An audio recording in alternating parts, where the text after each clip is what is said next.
Kate Baylor-Fulcher, 100,000 welcomes.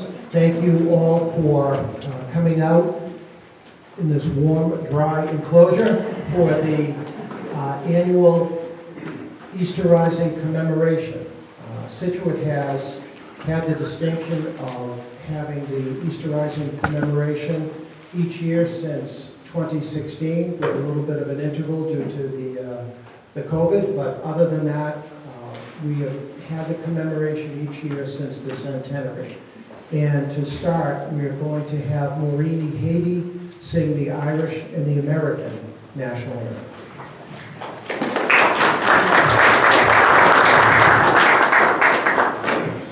Before I start, I have to invite two special people from Connemara, Maud Ferreter and Brendan. We're here, two extremely well-versed scholars in the Irish language and history, so I better have all my words correct.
Through the night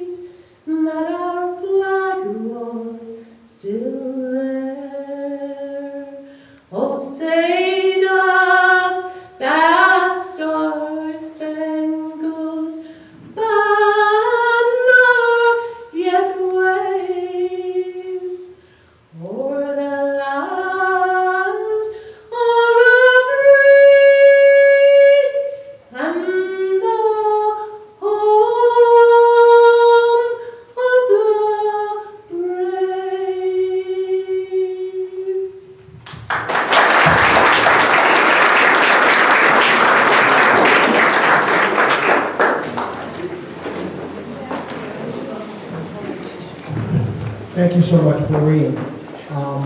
One little change in the speakers today. We were going to have Tony Vignani speak, but he was unable to be here. So Karen Canfield, the former chair of the Scituate Select Board and present member of the Scituate Select Board, is going to speak on behalf of Scituate. And before she speaks, I think it's important to give recognition to the town for being supportive of this event. If you've been on Front Street, you'll notice the street has both the American and the Irish flags on it. And it's a credit to the town that they have supported this commemoration each and every year.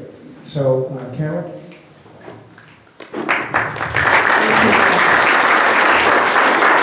Thank you to all of our distinguished guests who have joined us here today and have for every year that this event has taken place. And as John mentioned, the town is delighted to host the celebration every year, to host the memorial, and to welcome you all to our community. You may have seen in the Globe today, we were voted as one of the top places to live in our state, and a lot of that has to do with the commitment of the folks in this room to make sure that we honor our past and look toward the future. So thank you for coming today. Thank you, Karen.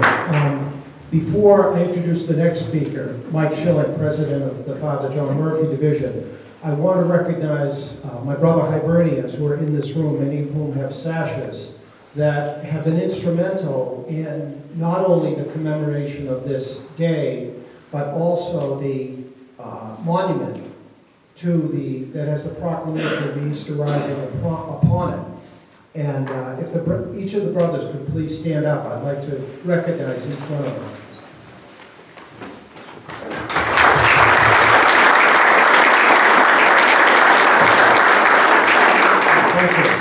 And then also want to recognize former president of our division, John Travers, who for each and every year that we've had this commemoration, he has been the president of our division.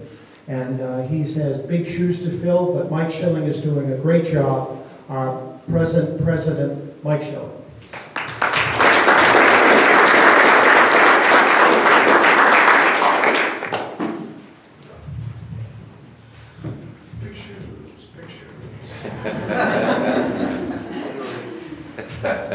Size 13, Mike. Okay. On behalf of the Father John Murphy Division, I thank our speakers, invited guests, and all members of the public that have come to join us today. It is my honor, with this being my first commemoration as president of the Father Murphy Division, to speak at this event and remember the men and women whose goal it was to have their voices of rebellion heard throughout the world.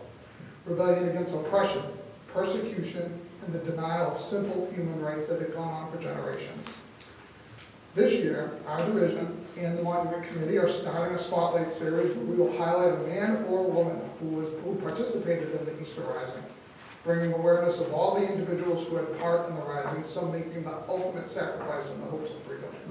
This year's selection is Thomas McDonough, one of the 7 signatories of the proclamation. On Monday, April 24th, 1916, Thomas McDonough would leave his wife Muriel, 2 children, son Donna and daughter Barbara, to lead his battalion to their position that they would take for the entirety of the Rising until he received his order to surrender 6 days later. Similar to the other signatories of the proclamation and leaders of the Rising, he was not a military man. He was one of 4 poets who would sign the proclamation and was an academic who was born of academics, with both his parents being teachers. During his path to becoming a graduate, professor, playwright, and published poet, he would form the relationships and friendships with the likes of Joseph Mary Plunkett and Padre Pierce that would pave the way for his involvement in the Gaelic League, a supporter of workers' unions, and being a member of the Irish Women's Franchise League and the fight for women's right to vote in Ireland. His passion for human rights and dignity was apparent. With the onset of war in Europe, Thomas's beliefs in republicanism would become stronger, and he would join the Irish Republican Brotherhood in the summer of 1915. He would be given the responsibility and honor of planning the funeral of fellow Fenian O'Donnell Ben Rasa. The moment would be the unofficial launch of the planning of the Easter Rising. We all know what the final outcome of the Easter Easter Rising would be, and that those 6 days of rebellion would spark. Thomas MacDonald was only one of more than 90 men and women who would be sentenced to death due to their participation in the Easter Rising. Although the Rising was not fully supported at its onset, their actions, along with the subsequent retaliation by their foreign occupier, would galvanize the belief that true freedom would only be achieved with absolute independence from British imperialism. Within your programs today are details of the Thomas MacDonald Museum. They are a great resource to find information on Thomas MacDonald and his extended family. Their efforts to preserve history is vital in understanding where we came from and how far we have come. Any donations you may be inspired to make to the worthy organization would truly be appreciated. And now I'll go off script. So what I would say is, just as an anecdote, is this past Friday, my wife and I had the opportunity to bring in my son Jack and my daughter Maggie to the Boston Irish Tea Party Museum in town. And it was a great experience. And what I would say is to anyone who has children and grandchildren is do not question their ability to comprehend history and what it means. Most people in here are lucky enough that their children or their grandchildren don't know what it means to not have their freedoms and not have to fight for those freedoms. And whether it's modern news or the history of our country, along with Ireland, don't question whether or not you should share that with your children. They need to hear the stories. They need to hear the stories of people that don't have their freedom and people who have to fight for those freedoms. So that's what I leave here with today. Again, I thank to all our speakers and guests for coming today and help us honor this pivotal day in Irish history.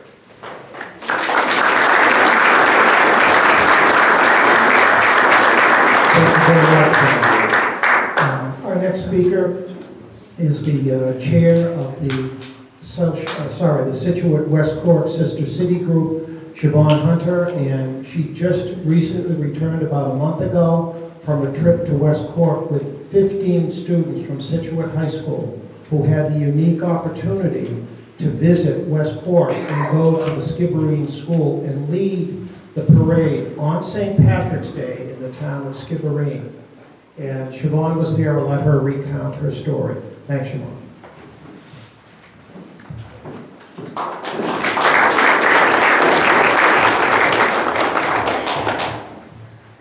Good afternoon, everyone, and thank you, John. As always, thank you to everyone, including our guests, that made the time to be here today. Maybe next year Mother Nature will show up. The town of Scituate first twinned with West Cork in 2016, and our committee was appointed in 2017. One of our main missions is to acknowledge and preserve the contributions of Irish immigrants and their descendants in Scituate and the U.S. Another ongoing mission is to create and maintain a relationship with the West Cork community that includes the exchange of ideas and people, as well as enriching and deepening our connection. Continuing with that mission, we were ecstatic to have our first long-awaited student exchange this past March. Fellow committee, move this around.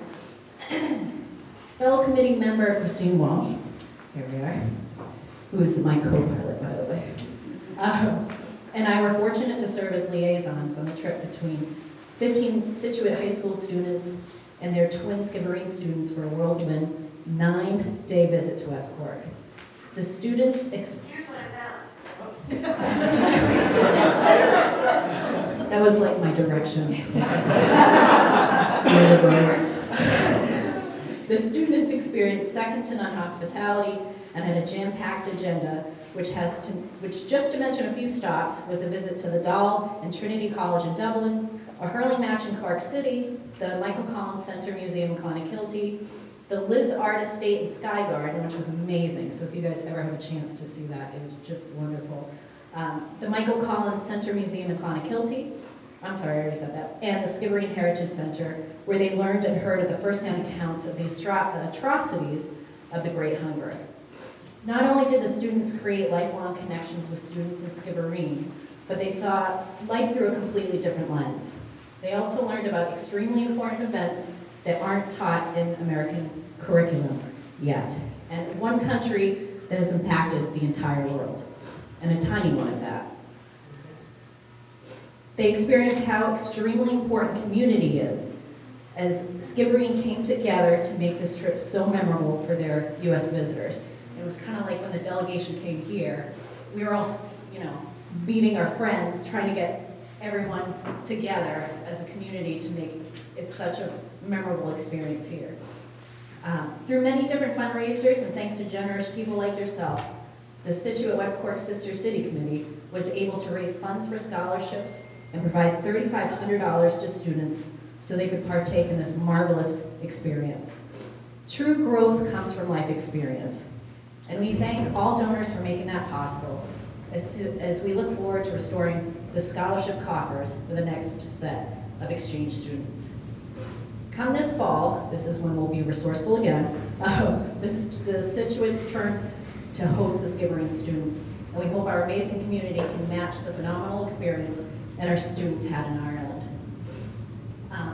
Now this trip also afforded me the opportunity to see family that I don't often see, and I haven't seen in years. So I was looking forward to catching up and getting a pulse for how life has been for my family lately, which you don't often get from Christmas cards or an occasional chat on the phone. My parents, born and raised in Ireland, immigrated here from two parts of Ireland, meeting in Boston through their immigration attorney. My mom, from Timoleague in West Cork, spent most of her growing years in Clonakilty. My dad came from the Glen Road in Belfast in the north. While spending time with amazing teachers and administration, counselor, chamber members, students' parents, and family in West Cork, we shared the same woes of housing inventory, inflation, raising children, cost of living, along with a lot of laughs and fabulous stories, also known as crack. When I asked their views regarding Brexit and the possibility of a united Ireland, it was met with apprehension due to the unknown economic implications and fear of retaliation. However, business as normal, for the most part, carried on in West Cork. Speaking with my cousins that had traveled 6 hours to West Cork from the north was a much more impassioned and frustrating conversation. She and her family, all Irish Catholics with Irish passports, described that since Brexit, everyone in the north feels as if they are now without a country. Uprising by loyalists that feel abandoned by the British government, and the Irish now essentially having new professional borders with lengthy and confusing processes, exorbitant costs, and being treated as if they're newly immigrated into their own homeland. For all extensive consumer products and medicines are no longer available, if not just vastly more expensive. Rumors of visas being required to drive into the Republic, which for my cousin is a 2-mile journey and they do it all the time. Northern Ireland and Scotland did not vote in favor of Brexit, and they've been made an afterthought. There are many tremendous guests here today, including Dr. Catherine Shannon. Oh, here we are. Dr. Catherine Shannon, who played a part in the collaboration of the Good Friday or Belfast Agreement 25 years ago, and along with many others, can peel back the many layers of sometimes complicated Irish and Irish-American history.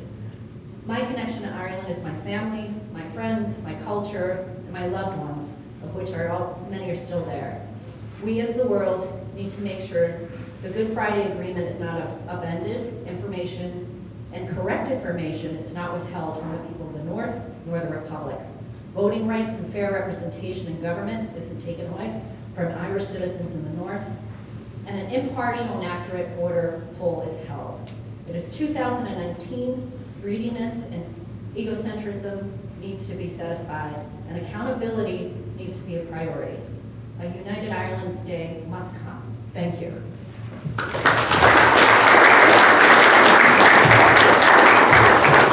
Thank you, Sharon. Our next speaker is Aoife Griffin, and she is the cultural director of the Irish Cultural Center. We're fortunate to have her with us. It's the first time we've had a speaker from the Irish Cultural Center, and we hope that we here on the South Shore remember that it's not that far to the cultural center. And conversely, we hope that the cultural center realizes that this is a tremendous home place and source of pride in our history and our heritage. Keep it gripping.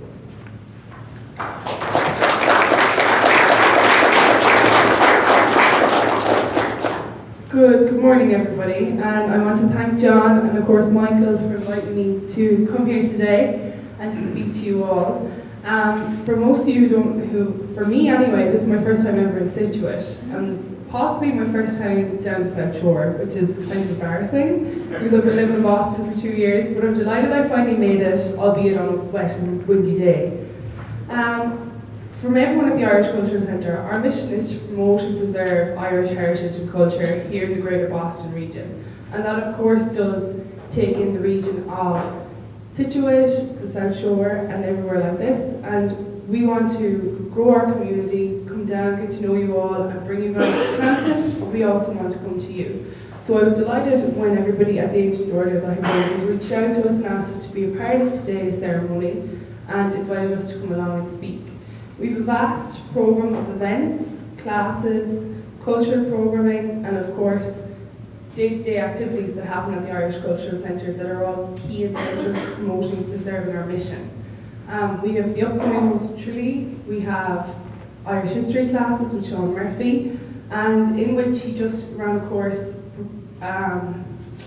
his most recent course was the Commemoration of the Easter Rising. And it was a 4-week program, and he does these courses very regularly. So for those of you who are interested in Irish history, those are all online courses. So they are accessible to you without even having to leave the South Shore. Because we know you do like to stay down here. We would of course love to come down more often, and we've been in talks with John and everybody about some potential collaborative events going forward. But of course, it's the busy summer season. I see some representatives from the GAA in different places in the audience. GAA taking place all weekend, every weekend for the next 12 weeks. So if you're looking for somewhere to bring your grandkids, bring your kids, and to experience current Irish culture and heritage here in Boston, Saturdays and Sundays, we're your home. So do make it your business to stop by one of the weekends, get to know our beautiful campus, and become a part of our community. Thank you.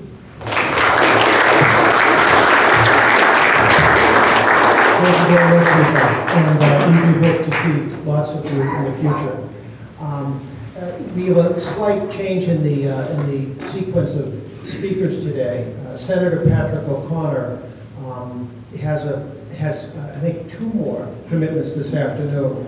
But before I hand the microphone to the senator, I would be remiss in not acknowledging that for each and every commemoration we've had, including the unofficial dedication of the monument that happened in September, I think, of 2020, Senator O'Connor has been every single time. He's been a steadfast supporter of this event and an ongoing supporter of all Irish and Irish American events on the South Shore. So, Senator O'Connor.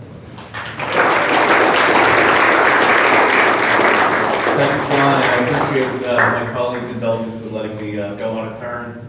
I am dressed a little lightly today because we're supposedly throwing out a first pitch at a Calrican baseball game, but I don't know if the weather's going to allow that to happen. But I just wanted to recognize Fred Happel, who was here, a Weymouth City Councilor, as well as Greg Shanahan, who's a member of the Hibernians, who's a Weymouth City Councilor as well, who's out there, colleagues in government. One of the things that I think is most important as a takeaway from the Easter Rising is that we were only a few generations removed from that oppression and that inability to have just basic human rights from happening. But we're also a few generations away from the bravery and courage of the individuals who decided to fight for those freedoms and what we see today. And in this critical juncture that we're at, both in American history and in world history, I think now more so than ever, we can learn a lot from the history of Ireland and incorporate all of the good that was able to happen into what we want to see in the world. And events like this continue to foster the discussion of what happened 100+ years ago, but what also we can reflect on and see in our current day-to-day lives as far as things that we need to make better. So events like this are incredibly important to be able to be at, and I I thank you all for being here. I think that every single year, despite the weather and pandemics and other circumstances that we faced over the years with this commemoration, the crowds continue to grow and the word continues to get out. And with the Irish Heritage Trail and other things that this town and the South Shore have been able to do, it really continues to foster that growth of discussion that we need to have happen on Irish history and how we can incorporate that in today's lives. So thank you very much. I appreciate it. Thank you, Senator. We're fortunate to have with us Brenda O'Connor, who is the president of the South Shore Irish Heritage Trail. And in your brochures, if you have the chance, read a little bit about the trail and its possibilities. And I'll have Brenda speak more, but it really is an extraordinary tribute to the support that we've received from the Irish government and from the government of the Commonwealth of Massachusetts to make this idea take shape, become viable, and really start to take off. Brenda?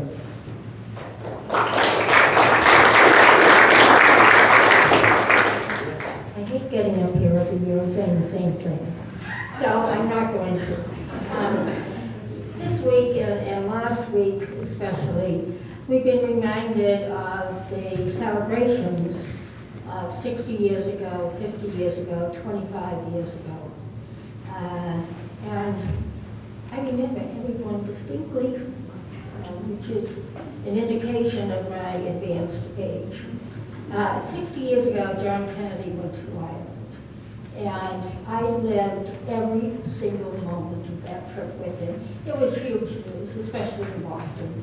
I was glued to Channel 5 24/7. Well, it wasn't 24/7. They went off the air at 1 a.m. I can remember every moment of that trip. And I recently reread a book, and I kind of laughed because President Biden read the same book, The JFK and Ireland, and it gives a blow-by-blow description, and it just brought all of this back. It was like a kaleidoscope in my mind going through all this. And in the few days he was there, he really moved. One day, he took a helicopter from Dublin to Cork to give a speech. Went back to Dublin and had a private luncheon with President De Valera, then went to the Dáil, and then to Dublin Castle. He received honorary degree from Trinity University, National University in Dublin, and it was astounding. That was just one day. Another day he was in Galway, and he invited every Galwegian just to come to the gates at the White House and say, "I'm from Galway," and then be let in. It was just a wonderful trip. But it was interesting to me with the entire entourage he had with him. Some member of the press asked him, what was the highlight? And the highlights were incredible. And they all spoke of the crowds, the warmth. His two sisters spoke of a private luncheon with President De Valera, and they got to JFK, and he said, what was the highlight? And he said, 2 words only, the hill. And it struck my heart that this man was so moved by that. And it also brought me back to think of the Irish Heritage Trail, the South Shore Irish Heritage Trail. And this is our mission, to strike people's hearts, to remind them that Irish history is a people's history. And monuments are not to cardboard figures, they're to flesh and blood people. And just as Patrick said, who fought for freedom and human rights. And I think the way we were inspired by President Kennedy's trip to Ireland and the way he was inspired is what I want to happen when people travel the South Shore Irish Heritage Trail. I want to keep alive the great spirit, the great sacrifice, and the human efforts on our behalf that we are benefiting from. And I hope you take a moment, a day, or 2, a week, or years to visit us along the trail. Thank you.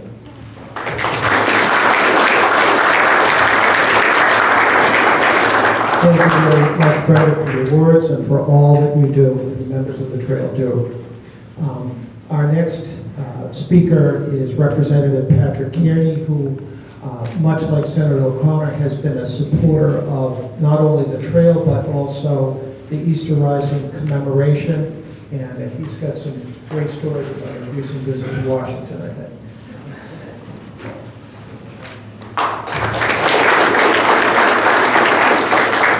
Good afternoon, everybody. Thank you all for being here. I'll keep it brief, but I was very, very moved by some of the words folks ahead of me.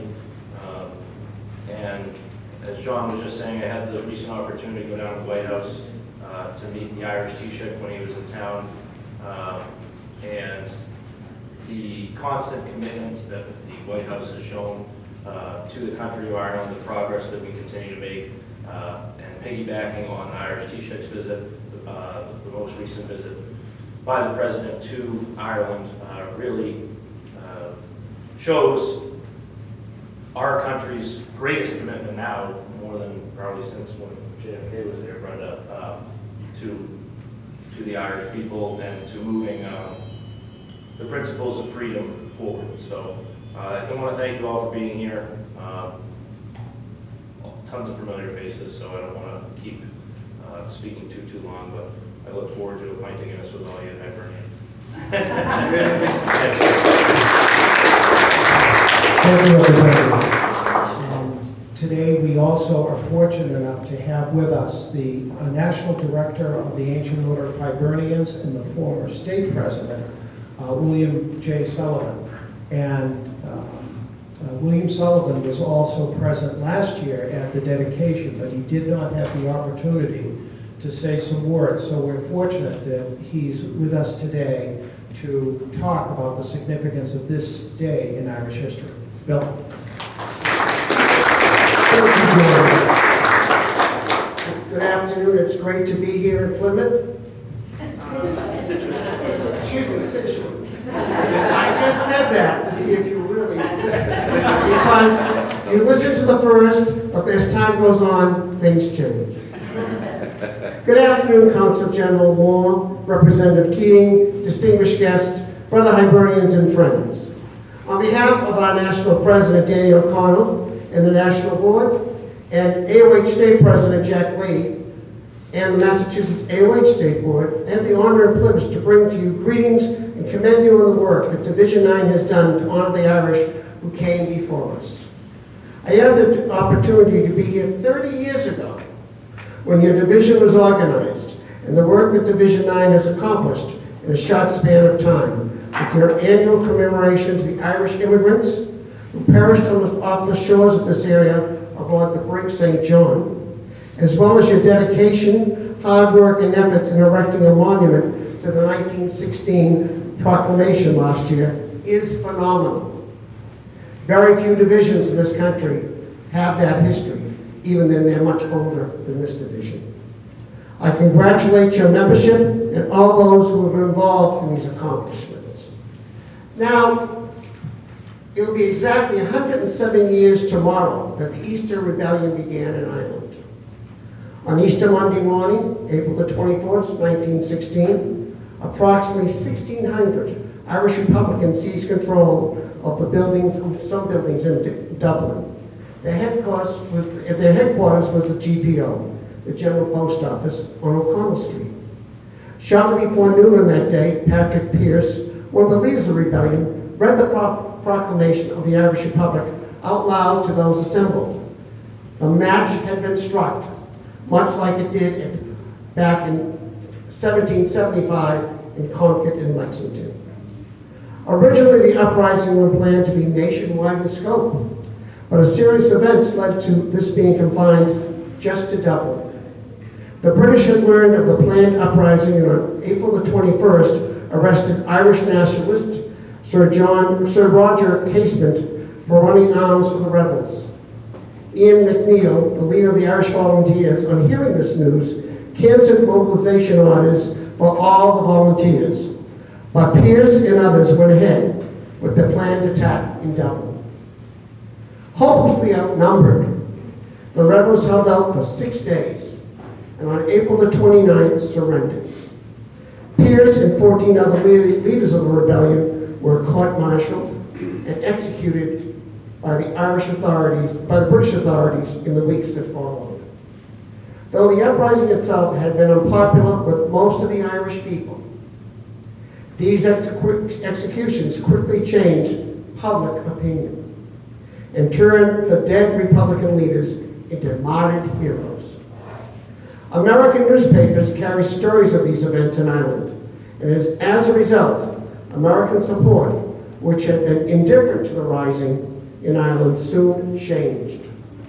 The general election of 1918 in Ireland showed overwhelming support for those who had supported the 1916 rising. The electoral victory was swiftly followed by the Irish Civil War that took place in between 1919 and 1921. Irish Americans donated generously to the Irish freedom bonds that were sold in the United States to help the Irish war effort of independence, which in time ultimately resulted in the establishment of the Irish Free State, now the Republic of Ireland. Had Patrick Pearse, James Connolly, Thomas McDonough, Tom Clark, Joseph Plunkett, and the others followed suit and canceled the planned attacks in Dublin on April the 24th, how history, Irish history, and world history and freedom would have changed.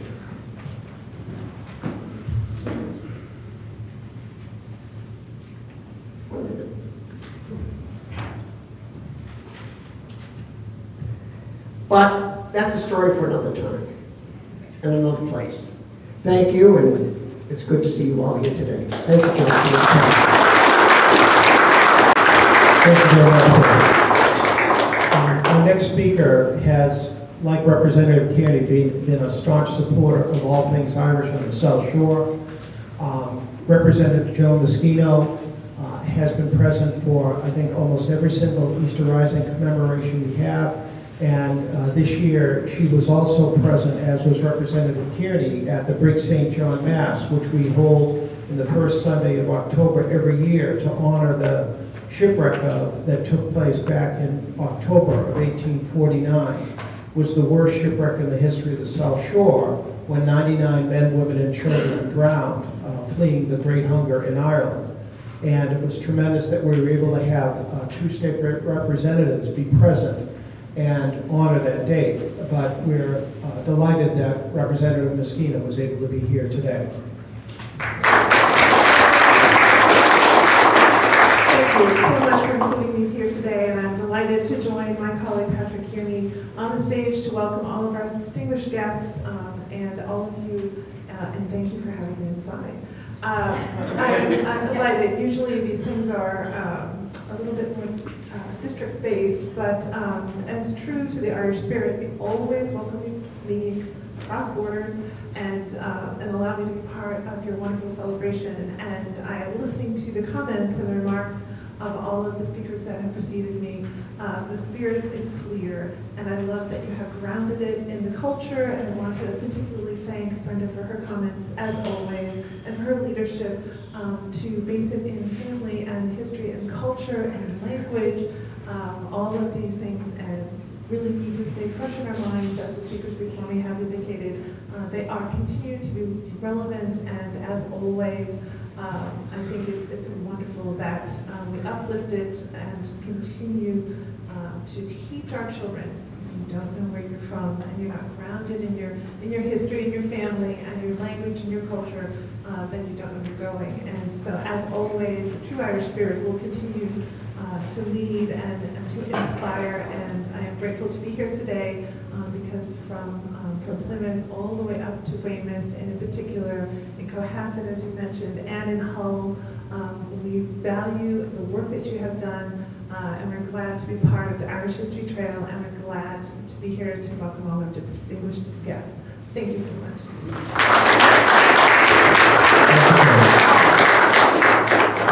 Our next speaker is the State Director of United States Senator Ed Markey's office.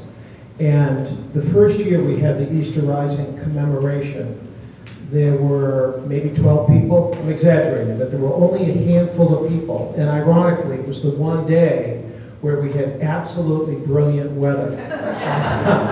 Oh, by the way, I'm looking out the door at our brother, Paul Boyer from the Boston Police Gaelic column. Want to recognize his playing of the bagpipes. Thank you, Paul. And I'd also be remiss to not thank Seth Pfeiffer, who has been here each year taking the videographer for the town of Scituate. He's been a great help and a constant support. So Jim Cantwell was here at the very first Easter Rising commemoration. And although he is no longer serving as a state rep, he got a promotion, one might say. He's got some great stories about a recent trip to Ireland from which he just returned. I'll let him share those. Jim? John, thank you once again for having another successful commemoration of Easter Rising. And thank you to Una, by the way, for her decision to make sure we would meet inside and not be wet today. Bill Sullivan, all the members of the Ancient Order of Hibernians, Consul General Alicia Moore, Congressman Keating, Senator O'Connor, Representatives Moschino, Kearney, it's a who's who here, by the way, Select Board Member Karen Canfield, Dr. Shannon, Aidan Hume says hello, by the way, members of the Scituate Easter Rising Monument Committee, distinguished guests. My name is Jim Cantwell, and I have had the great honor of being the state representative here in Scituate, which we fondly call the Irish Riviera. I also have the great honor of being the state director for Ed Markey. I'm told by that, I'm reminded being here today of the famous saying by W.C. Fields, to never appear on stage with either young children or cute animals, because everyone wants to see and hear them. To that I would add, nor should you speak before Congressman Keating or the Irish Consul General. Congressman Keating, thank you for your efforts to ably represent our Commonwealth and our nation every single day. And Consul General, thank you so very much for having me to your home recently.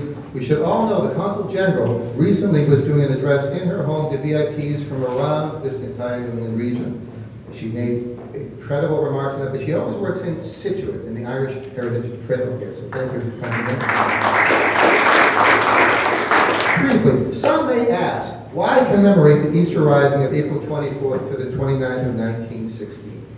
To those who may ask that, I would repeat the line of Daniel Webster, our famous U.S. Senator here on the South Shore, who says, "Those who do not look upon themselves as a link connecting the past with the future do not perform their duty to the world." It is thus significant today for us to commemorate the bravery of hundreds who were killed or wounded fighting for a free and independent Ireland commencing on Easter 1916. But also, as John told me before speaking today, we should note the Good Friday Agreement. By the way, those of you who aren't Christian here, it is not true that all significant events in Ireland take place on Easter weekend. But I do know that we're speaking just days after the 25th anniversary of the Good Friday Agreement. As John just mentioned, I just returned from Ireland as Senator Markey's designee representing him for events in Belfast and Derry. And the lesson for all of us today to fill in our role as a link from the past to the future is to commemorate first Easter Rising as a lesson to all of the importance to stand up for the right to democratic self-governance, personal liberties, and civil rights. But also, the Good Friday Agreement is a framework for peace and reconciliation, not just for Northern Ireland, but throughout the world, and with lessons for us right now in what's happening in our country with divisions that we are experiencing. As we meet here in Scituate, we need to redouble our efforts to actively engage in our own democracy, from the local select board to the state and federal levels, to make sure that we protect our democracy. And in closing, Bill Sullivan noted that the Easter Rising and the British overreaction is what changed public opinion greatly and support for an independent Ireland. I want to read one verse from William Butler Yeats. We always have to have an Irish poet, that he entitled Easter 1916, where he says, "Too long a sacrifice can make a stone of the heart. Oh, when may it suffice? That is heaven's part, our part, to murmur name upon name, as a mother names her child, when sleep at last has come, on limbs that had run wild. What is it but nightfall? No, not the night, but death. Was it needless death, after all, for England may keep faith, for all that is done and said? We know their dream, enough to know they dreamed. And what if excess of love bewildered them till they died? I write it out in a verse. McDonough and McBride, and Connolly and Pierce. Now in a time to be, wherever green is worn, are changed utterly, a terrible beauty is born. The beauty for all of us today in Scituate is to know the democracy that we have, to commemorate the wonderful things of Easter Rising, and to continue our fight to protect democracy here in the Broad. Thank you very much. Thank you very much, John. Thank you very much.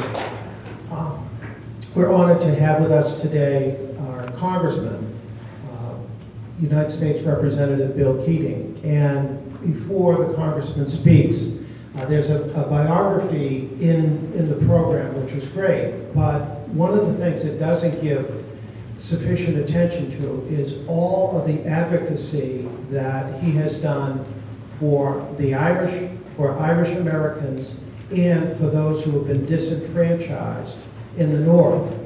It was Congressman Keating who was instrumental in drafting 888, and that passed on St. Patrick's Day 2022 unanimously in the House of Representatives, and it afforded protections for all victims of violence in the Troubles. And Congressman Keating has done a tremendous job ensuring that the Good Friday Agreement is not only followed but complied with by all parties concerned. So it's an honor we have him with us today, but also it's important that we recognize and appreciate all that he has done to help people in Ireland and America. Thank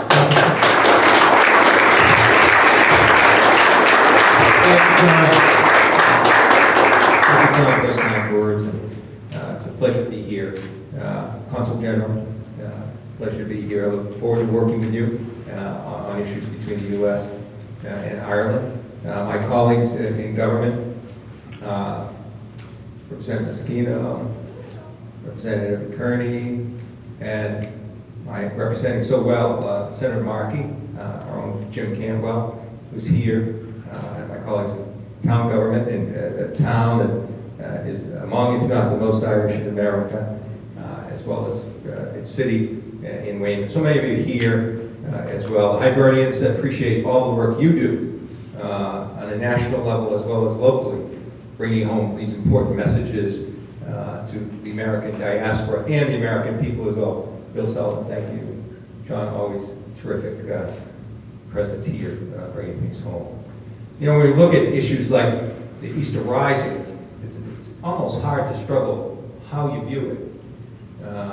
You know, I'm reminded in many Irish traditions, just 2 years ago when we had it, we have at the Capitol, we usually, when the Taoiseach is here at St. Patrick's Day, it didn't happen this year because it didn't coincide with the session, but we would give a gathering and the leadership in the House and the Senate, the UK and Ireland would all come together for a luncheon, and as chairman at the time of Europe, I was invited to the luncheon as well. And I remember sitting with UK officials, you know, from England, and some of the entertainment. There was a ballad that was being sung, you know, beautifully, but a ballad that dealt with a man who was just, you know, there was nothing in his life, no brightness in his life.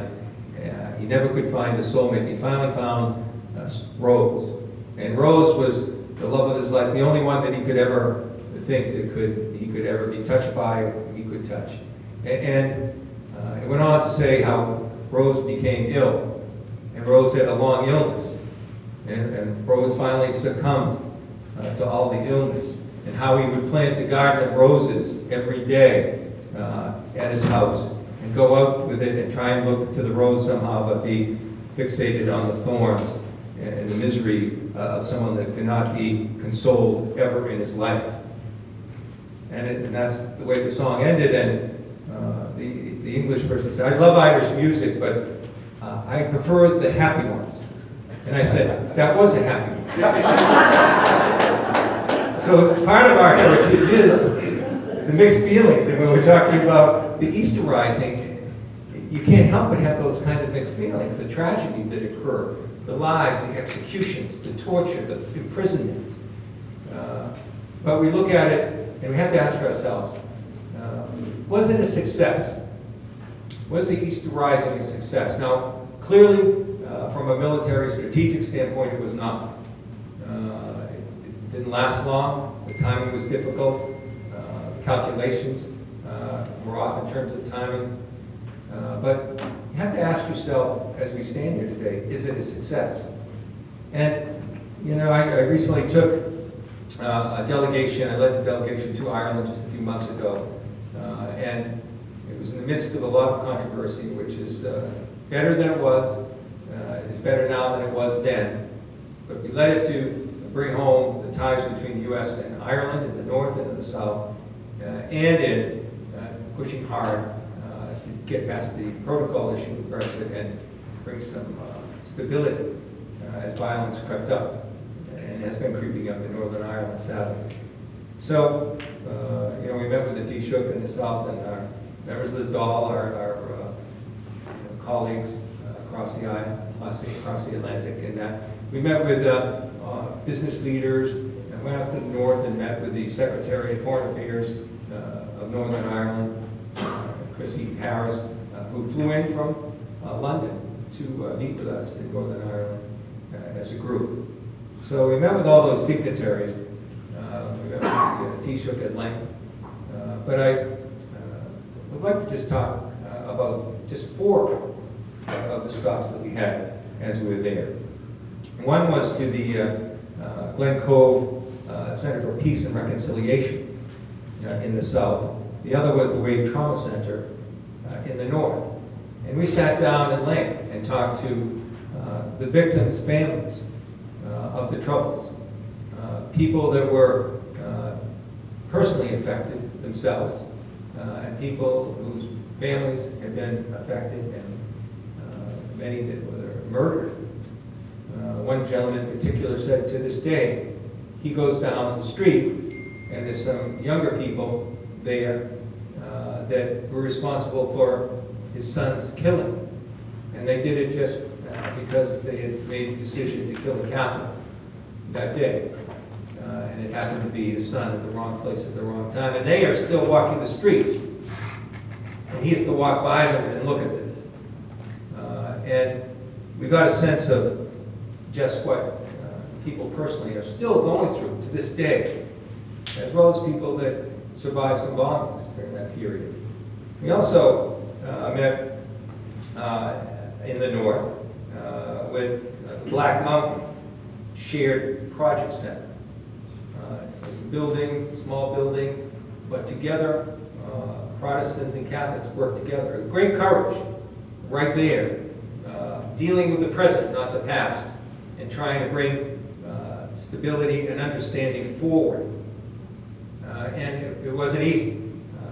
Hattie Hart, who some of you might know, from the International Ireland Fund, was there working, and we continue to fund efforts like that in the U.S. to bring people forward and together in Ireland, at the front line, in the present. And lastly, we went to the Lagan College. And it's one of the schools, only 7% to this day in Northern Ireland are integrated. Only think of that. To this day, only 7% of those schools are integrated. And we talked to the young people that were there with great hope and promise, people, Protestants and Catholics. And to put it in perspective, I had a hearing in Washington on many of these issues. And I wanted to talk to young people at the hearing. And we had 2 students, both studying in the U.S., from Harvard, and one Irish, both Irish, but one Protestant, one Catholic.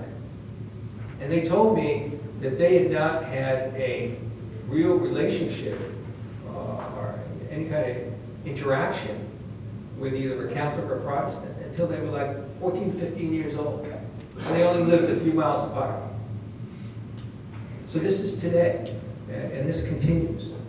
And as we look at and take this time to observe the Easter Rising, and we look at the current situations in Ireland, we have to pause and reflect that much of what we wanted in the Good Friday Agreement is still not implemented. Now, the good news is, with the Windsor framework that's in place now, we're moving now towards reconciling those protocol issues, getting that behind us, dealing with it in a way that could have been dealt with much sooner. But we met with the 5 major parties in the north, and I could see with, particularly the DUP, how difficult that was in getting, and they still don't support it, even though the majority in the UK does. So we're moving ahead with that progress, yet languishing in the House of Commons now is a bill that I term the amnesty bill, dealing with those people responsible and accountable for the deaths and violence and injury and heartbreak of all those people that I visited, both in the north and the south, in these trauma centers, and how real that is going forward. We're pleased that joining with Congressman Brendan Boyle, he and I sent a letter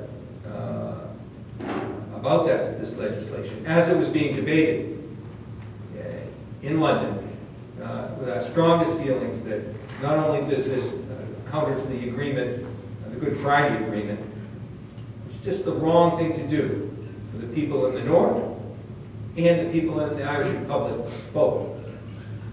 And we're proud that once a person in the House of Lords read our letter to the rest of those members, again, trying to be a voice of the U.S. that it's at stake, and has a stake, and will continue to have a stake in the Good Friday Agreement as a whole. So we move forward today, and we can ask ourselves, was the Easter Rising a success? And I think the answer to that is yes, so far. And I say so far because there's work to be done. There's work to be done in the legacy issues. There's work to be done so that elections will be held in the north that are honored. And the Good Friday Agreement on both parties will constitute a government and come together and govern. Something that I think won't happen until January, but I'm very optimistic with these other issues behind us will then become a reality again. And I was concerned about this when the polls were showing Sinn Féin 20% up in the polls prior to the May election. And indeed, they're probably going to win again next time, unless there's some kind of radical shift. But there should be a government there, and there should be an accountability for the troubles and the victims from the troubles. And the lesson is broader than Ireland itself in terms of the Easter Rising and what that sacrifice meant. Because as we look around the world right now, you can go portal to portal all around the world and see that so many of the issues, the human rights issues, the civil rights issues, the issues of oppression by autocratic countries and their actions, and that violence is still with us today. But if we gather here today, and it's a success because we're here today in Scituate. Little do they know, or little would they think, that there would be a meeting so many decades later here in the United States, in the town of Scituate, to commemorate the Easter Rising. But it's as relevant today as it was then, because the spirit of those people that sacrificed so much because they knew freedom was worth it, because they knew oppression had to be stood up to, whether it's active military kind of confrontation or quiet disapproval in daily actions. That spirit is so necessary in today's world, in this country and without. And it's that spirit of sacrifice and commitment that we celebrate when we look at the Easter Rising. So it's in our hands, and the people that will follow us. Will they keep that spirit alive? Will they come together in years hence to make sure that that kind of sacrifice is honored? The answer today is we're here, and it's being honored, and progress is being made, but it'll rest in the hands of people maybe of Declan's generation to take up the cause and go forward. So thank you for a very important commemoration here, and I appreciate continuing to work on issues of Ireland and issues of peace throughout the world. Thank you.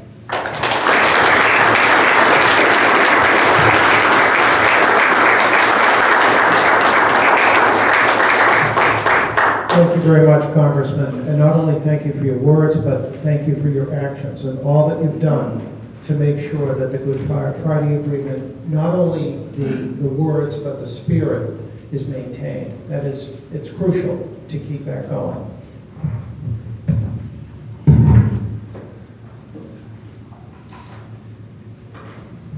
Before we have our keynote speaker, Consul General Moore, every year we have a reading of the proclamation.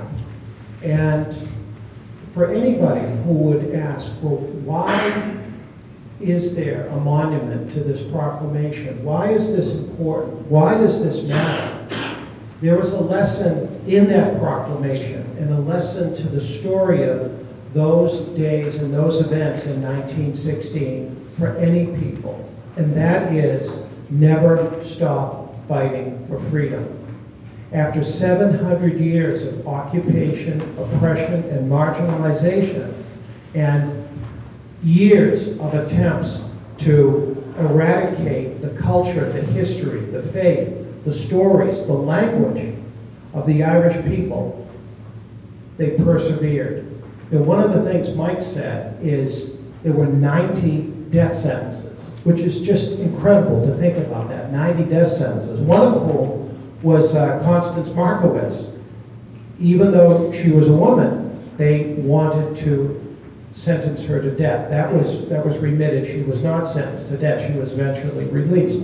But it is incredible to think that all those men and women sacrificed everything for the sake of Irish freedom.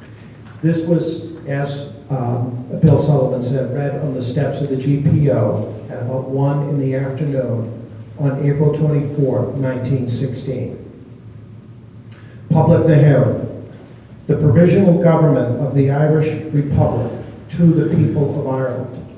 Irish men and Irish women, in the name of God and of the dead generations from which she receives her old tradition of nationhood, Ireland, through us, summons her children to her flag and strikes for her freedom.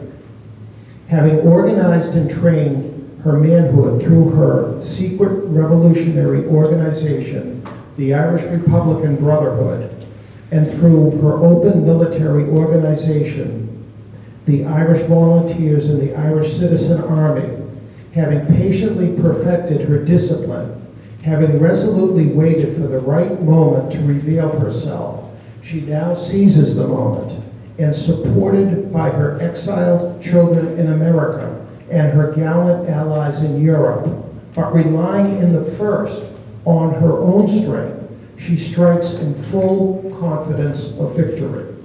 We declare the right of the people of Ireland to the ownership of Ireland and the right to unfettered control of Irish destinies, to be sovereign and indefeasible. The long usurpation of that right by a foreign people and government has not extinguished the right, nor can it ever be extinguished except by the destruction of the Irish people. In every generation, the Irish people have asserted their rights to national freedom and sovereignty. 6 times during the last 300 years, they have asserted it in arms. Standing on that fundamental right, and again asserting it in arms in the face of the world, we hereby proclaim the Irish Republic as a sovereign, independent state, and we pledge our lives and the lives of our comrades in arms to the cause of its freedom, of its welfare, and its exaltation among the nations. The Irish Republic is entitled to, and hereby claims, the allegiance of every Irish man and Irish woman. The Irish Republic guarantees religious and civil liberty, equal rights and equal opportunities to all its citizens, and declares its resolve to pursue the happiness and prosperity of the whole nation and all its parts, cherishing all the children of the nation equally, and oblivious to the differences carefully fostered by an alien government which have divided a minority from the majority in the past. Until our arms have brought the opportune moment for the establishment of a permanent national government representative of the whole people of Ireland and elected by the suffrages of all her men and women, the provisional government hereby constituted will administer the civil and military affairs of the Republic in trust for the people. We place the cause of the Irish Republic under the protection of the Most High God, whose blessing we invoke upon our arms, and we pray that no one who serves our cause will dishonor it by cowardice, inhumanity, or rapine. In this supreme hour, the Irish nation must, by its valor and discipline, and by the readiness of its children to sacrifice themselves for the common good, prove itself worthy of the august destiny to which it is called. Signed on behalf of the Provisional Government, Thomas J. Clark, Sean McDermott, P.H. Pierce, James Connolly, Eamon Kent, Thomas McDonough, Joseph Plunkett.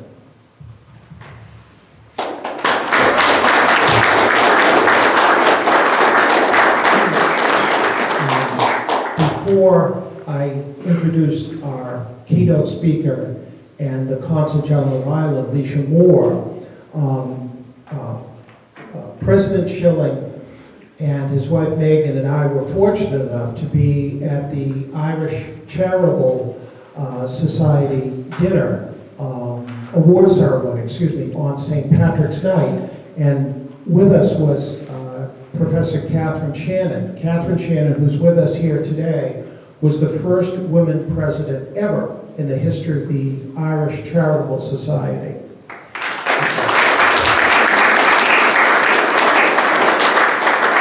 And in her introduction of Consul General Moore, Professor Shannon referenced the town of Scituate. And when Consul General Moore received her award, of all the cities and towns in all of New England, which he knows, it was Scituate which he referenced, and only Scituate.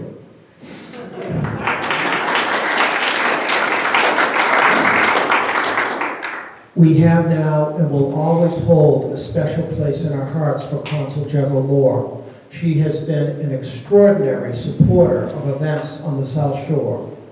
Each and every event that we have held, and we've reached out to her for help, for encouragement, for guidance, and for her presence. She has done everything she can to let us know that she is always there for us. So it is an especial honor that she is going to be the keynote speaker for today. Consul General Alicia Moore.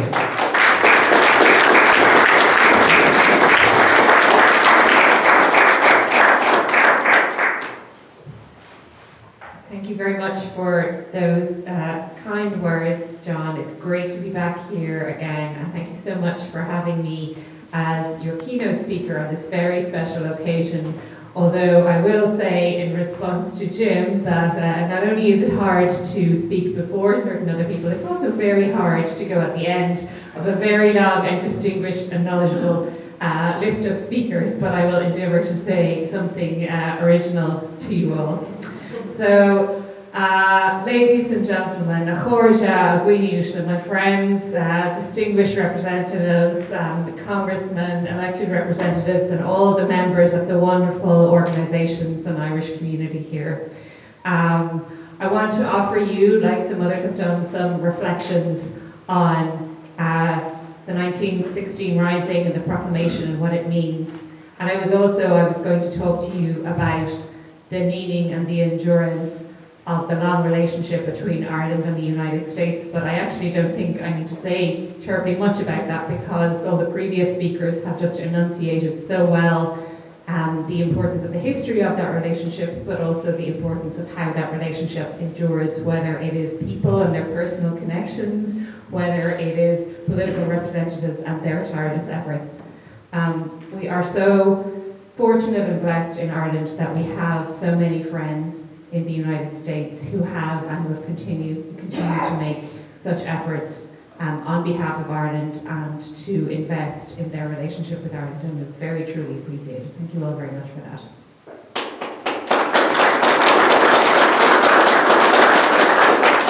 So now for the speech that I was going to give. So 107 years ago tomorrow was the takeover of the General Post Office in Dublin's O'Connell Street by the rebels proclaiming an Irish Republic. Pauline Pierce read out the 1916 proclamation that John just so eloquently read out for you there, and which stands proudly in Scituate Harbour. So why does this particular event have such significance for Irish history? As others have said, it ended in failure in under a week with the surrender of the rebels under bombardment by the British Army. 400 people, half of them civilians, had died in the violence. The rising and the response to it brought much damage to Dublin city centre. You can still see, if you go to the GPO today, you can still see some of the bullet holes from the rising. And the rising, as several people have already noted, was generally not that popular with the public. But when its leaders were rounded up and executed by firing squad, with the exception of one of the leaders who was a US citizen, Eamon de Valera, who went on to have a very illustrious political career in Ireland, public outrage began and the narrative shifted. As W.B. Yeats said, all had changed utterly. And in this way, the rising wasn't a failure. It can be seen as the beginning of the Irish Revolution for independence. It changed the political landscape. 2 years later, in 1918, there was an election that saw a landslide victory of the Sinn Féin party, whose manifesto was to establish an Irish Republic. So the rising sowed the seeds in this way of the Irish War of Independence. And 6 years after 1916, we saw the creation of the Irish Free State. Of course, that also led to the tragedy of the ensuing Irish Civil War, whose legacy continues to be felt today and which we are continuing to work through today in Ireland. But over the subsequent years, we saw the coming into being of the Irish Republic. So the men of 1916, as the Congressman said, ultimately their efforts, while they might have been immediately a failure, they ultimately were a success. So it is very special to be with you all here commemorating the events of 1916 in a place that is far from that Dublin street. It speaks to the extraordinary bonds between Ireland and America and the extraordinary efforts of people like you to ensure that the kinship between our country is remembered and celebrated and strengthened for future generations. And that's not only through today's commemoration, it's also through other efforts in this community. There's been reference already to the commemoration of the Brig St. John, the work on the Scituate West Cork Sister Committee, and I can think of no better way to ensure the continuation of the future of that relationship than bringing children from Cork and West Scituate to each other's towns to get to know each other and to get to know each other's history. It is through initiatives like this that we both remember the past, but also look to the future. I think it's also been referenced that this year in Ireland is a year of many commemorations, not just 1916, which we remember every year. Others have spoken eloquently of the legacy of the 25 years of the 25 years since the signing of the Good Friday Agreement and the transformative effect that has had in Northern Ireland, because it brought an end to the conflict known as the Troubles that had gone on for about 30 years preceding that. And it brought death to too many people in Northern Ireland, especially, but also it brought death and tragedy to many people in the Republic and in Britain. Today, we have a generation of young people who have grown up in Northern Ireland without direct knowledge of the conflict, and that is no small thing. This remarkable achievement belongs, first and foremost, of course, to the people of Northern Ireland, but in many ways it was made in America, because Ireland has been fortunate to have received support from the United States for generations.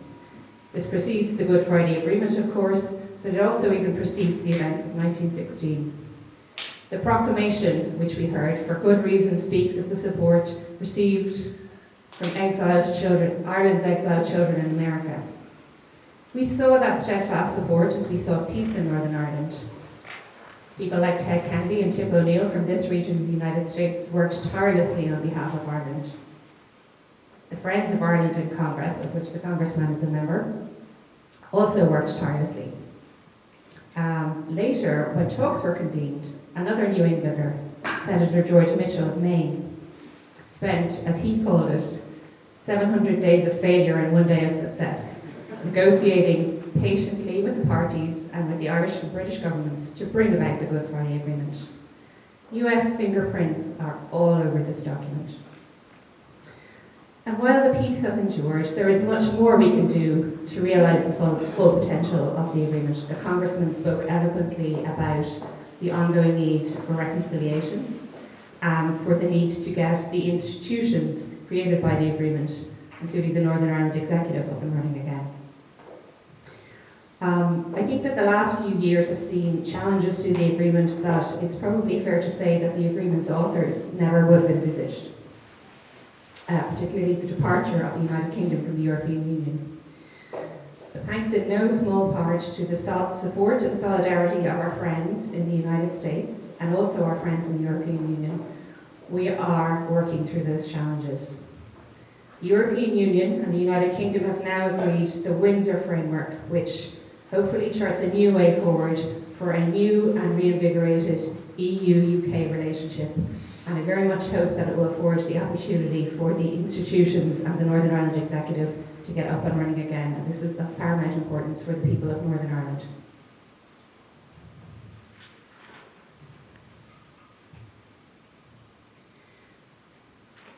Of course, I'm talking here today about Ireland and about America, but I also want to make reference to another region of the world that's referenced in the 1916 proclamation, because it talks, as you may have heard, about our gallant allies in Europe.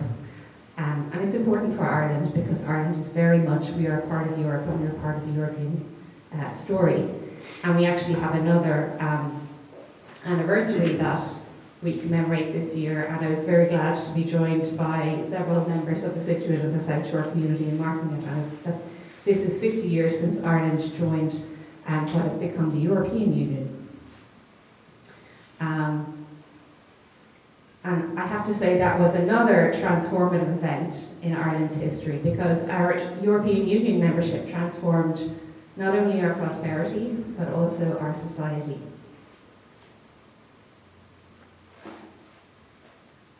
Ireland sees itself as the heart of Europe. For us, what happens in Europe matters. And for Europe, what happened in Ireland matters.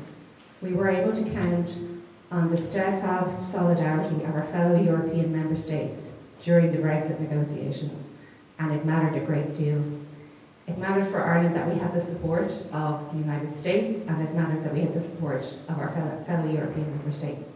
And I think that just goes to show how, if you look at the 1916 proclamation, it's all about Ireland, receiving its sovereignty and its nationhood. But I think the examples of Europe and America show that Ireland just becomes stronger when we work together with our friends. I talked about Ireland being at the heart of Europe and about how what happens in Europe matters for us. What happens in Europe. And I should say as well that the events of 1916 were very much wrapped up in what was going on in Europe at the moment, because we had the Great War, the First World War, happening at that time. There were tumultuous events happening in Europe, and they impacted Ireland.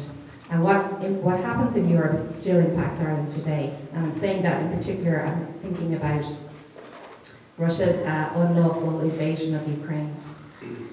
The 1916 proclamation is founded on the idea that Irish people have the rightful ownership of Ireland, and Irish people should be able to chart our own destiny. This is not the job of a foreign power to do.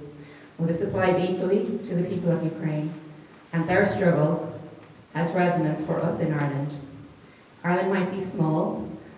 I often tell Irish politicians visiting here that the population of Ireland is smaller than the population of Massachusetts. But we have used our voice at the United Nations and in the European Union in support of Ukraine, whether it's calling for tougher sanctions on Russia, supporting the investigation of the Russian invasion at the International Criminal Court, providing humanitarian, financial, non-lethal military support, being at the forefront of calls for European Union membership for Ukraine, or welcoming Ukrainians to Ireland. There are now about 75,000 Ukrainians living in Ireland. That comes to around 1.5% of our population. And this is nothing, I would say, to the efforts of some European countries like Poland and others who have welcomed millions of Ukrainians with open arms. Ukrainians who come into Europe, they are treated essentially as European Union citizens, so they have the same kinds of rights and access to support as European Union citizens have. So Ukrainians in Ireland, they go to our schools, they can work, they receive social welfare, housing supports and others. And that support for Ukrainians in Ireland, I would say, is in no small part, I think, due to our history, the history we've experienced. And I speak of these examples: Brexit, the Good Friday Agreement, the war in Ukraine, the transatlantic relationship.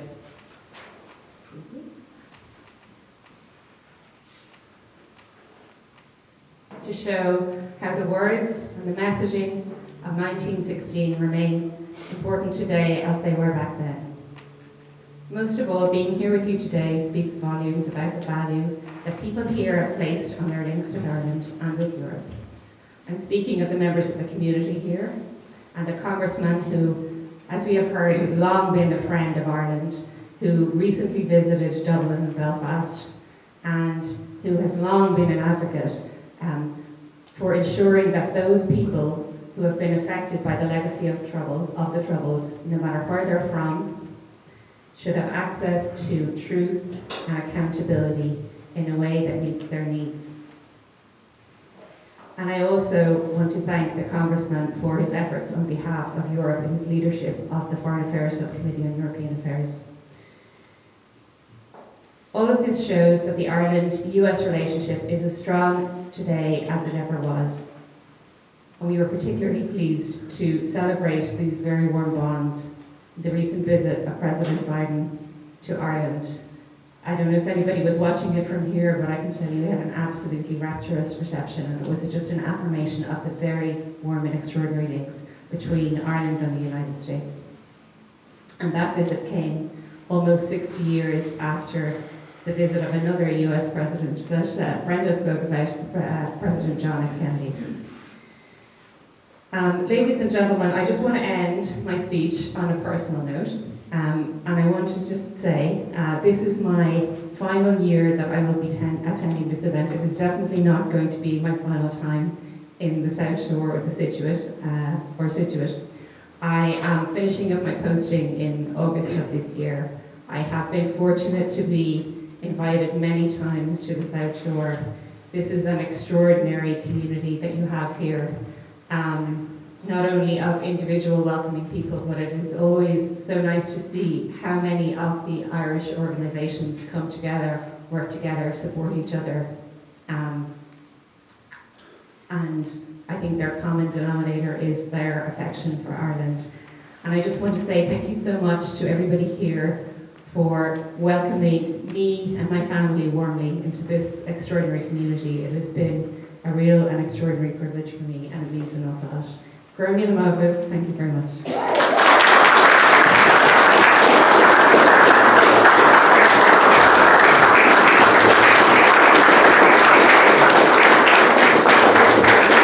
Much deserved, Spirit of our Lord.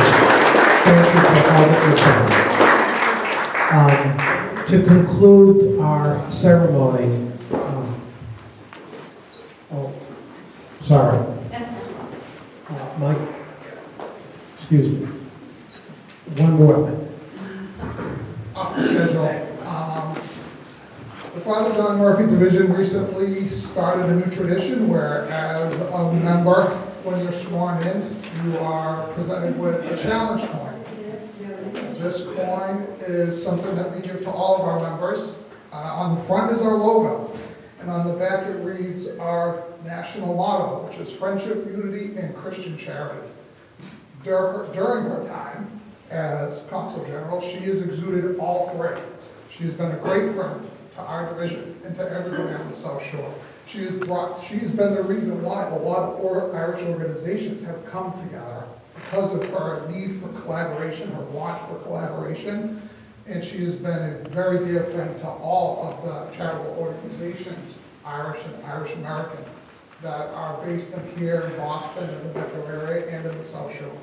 So it is our honor to present Consul General Alicia Moore with a token of our appreciation.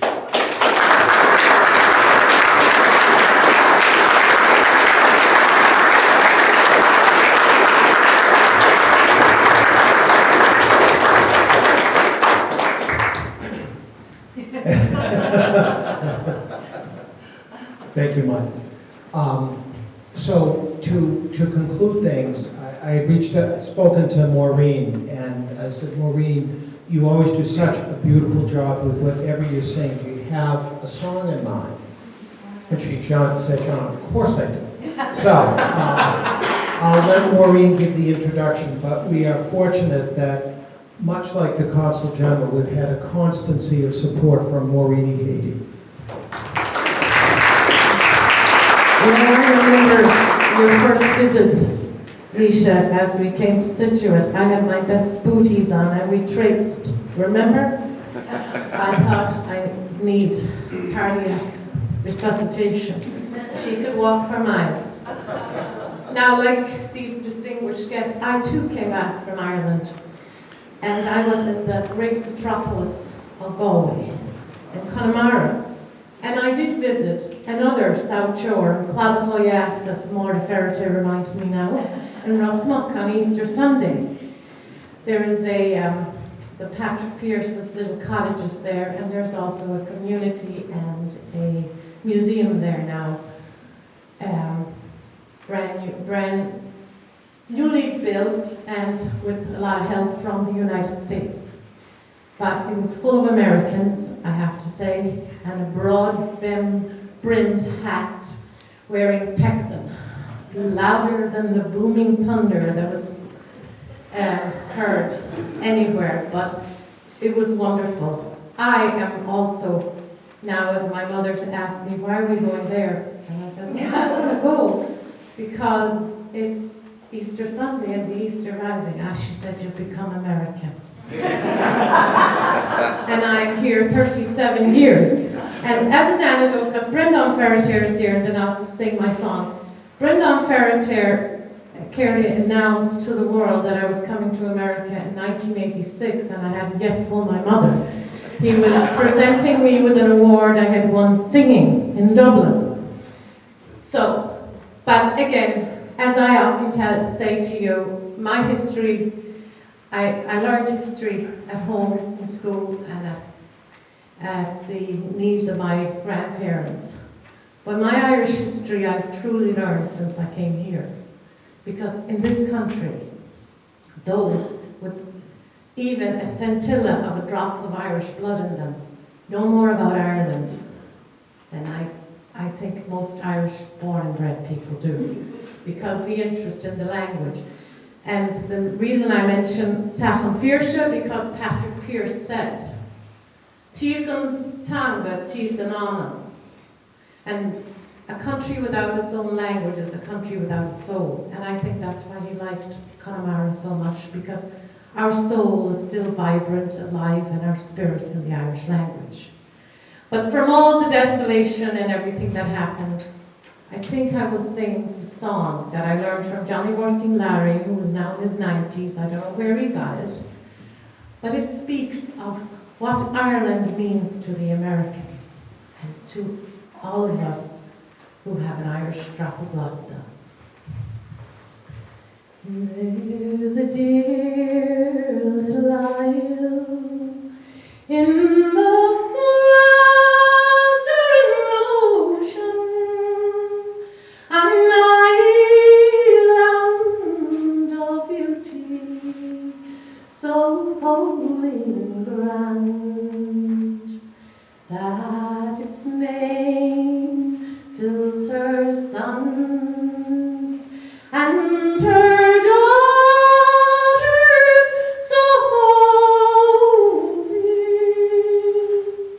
When it's heard on the shores of those far off distant lands,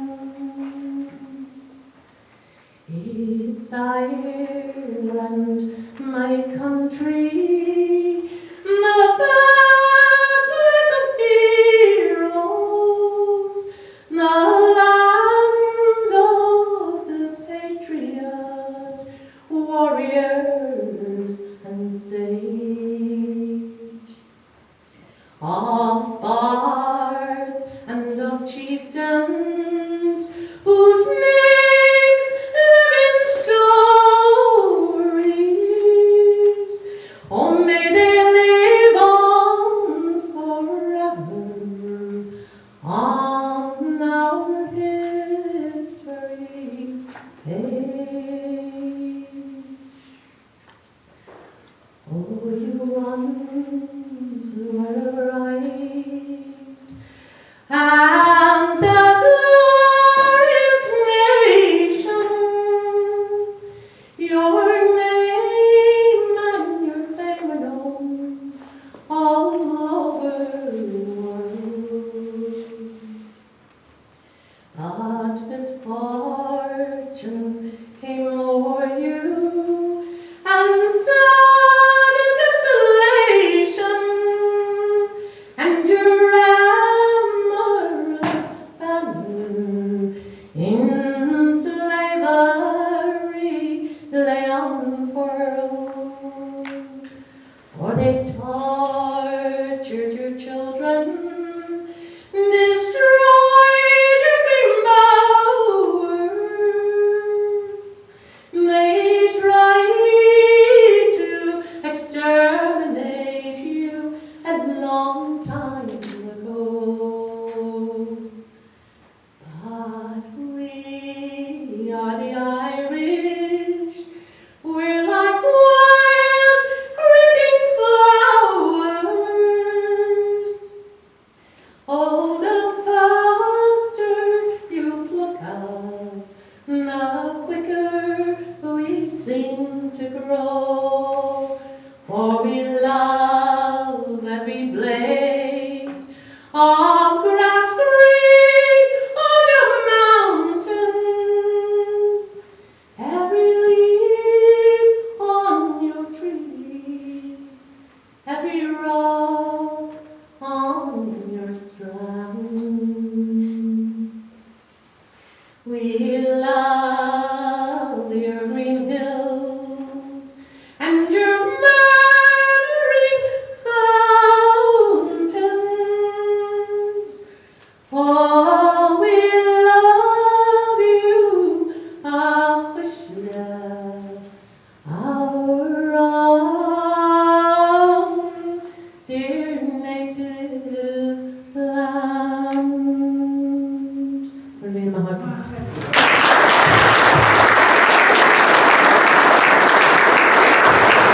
Thank you very much, Lauren. Thank you all for coming out. Enjoy the rest of the day.